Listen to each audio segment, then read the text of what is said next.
درود بر شما شنوندگان گرامی. به رادیو علم خوش آمدید. گرمایش جهانی یکی از جدی‌ترین چالش‌هایی است که بشر امروز با آن روبروست.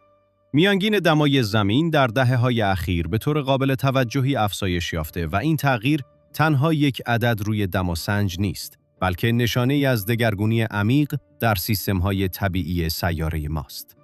بسیاری از دانشمندان معتقدند این روند می‌تواند آینده زندگی انسان و سایر موجودات زنده را به طور اساسی تحت تأثیر قرار دهد. دلیل اصلی گرمایش جهانی افزایش گازهای گلخانه‌ای در جو زمین است. فعالیت‌های انسانی مانند سوزاندن سوخت‌های فسیلی، استفاده گسترده از خودروها، صنایع سنگین و قطع گسترده جنگل‌ها باعث شده مقدار زیادی دی اکسید کربن و متان وارد جو شود.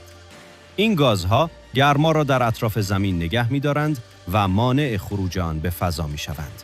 درست مانند یک پتو که سیاره را می‌پوشاند.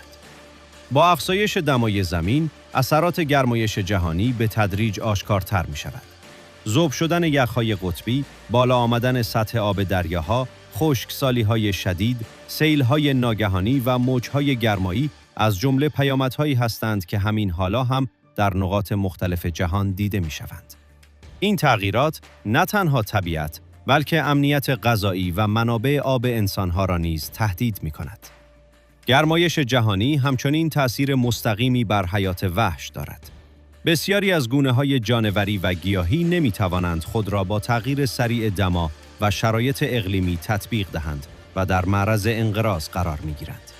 از بین رفتن زیستگاه‌ها، تغییر الگوهای مهاجرت و نابودی زنجیره‌های غذایی تنها بخشی از پیامدهای این بحران زیست محیطی است. اگرچه گرمایش جهانی یک مشکل جهانی است، اما مسئولیت مقابله با آن فقط بر دوش دولت‌ها نیست. تغییر سبک زندگی، کاهش مصرف انرژی، استفاده از منابع تجدیدپذیر، بازیافت و محافظت از جنگل‌ها می‌تواند نقش مهمی در کاهش سرعت این روند داشته باشد. حتی تصمیم‌های کوچک روزمره نیز در مقیاس جهانی اثرگذار هستند. در نهایت، گرمایش جهانی یک هشدار جدی برای بشریت است. آینده زمین به انتخاب‌هایی بستگی دارد که امروز انجام می‌دهیم. اگر برای حفظ تعادل طبیعت اقدام نکنیم، نسل‌های آینده با جهانی گرمتر، ناپایدارتر و خطرناکتر روبرو خواهند شد. اما هنوز فرصت باقی است تا مسیر را تغییر دهیم و از سیاره‌ای که خانه ماست محافظت کنیم. به پایان این برنامه از رادیو علم رسیدیم. سپاسگزاریم که تا این لحظه همراه ما بودید. بدرود و پایدار باشید.